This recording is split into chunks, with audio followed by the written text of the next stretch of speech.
Mimicry. Mimicry describes the ambivalent relationship between colonizer and colonized. When colonial discourse encourages the colonized subject to mimic the colonizer by adopting the colonizer's cultural habits, assumptions, institutions, and values, the result is never a simple reproduction of those traits. Rather, the result is a blurred copy of the colonizer that can be quite threatening. This is because mimicry is never very far from mockery, since it can appear to parody whatever it mimics. Mimicry therefore locates a crack in the certainty of colonial dominance and uncertainty in its control of the behavior of the colonized. Mimicry has often been an overt goal of imperial policy. For instance, Lord Macaulay's 1835 Minute to Parliament derided Oriental learning and advocated the reproduction of English art and learning in India.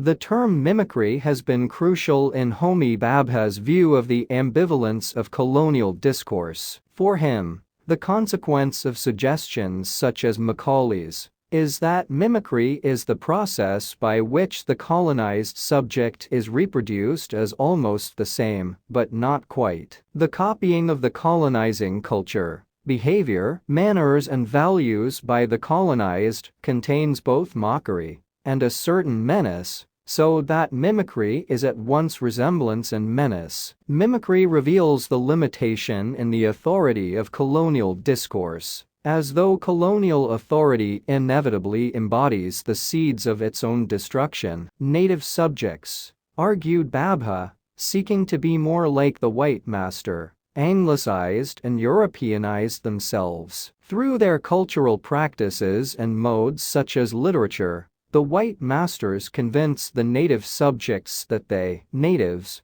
would be more civilized if they abandoned their native ways and adopted European ones. The result of this mimicry of Western cultural forms and manners by the colonized subjects was the construction of mimic men,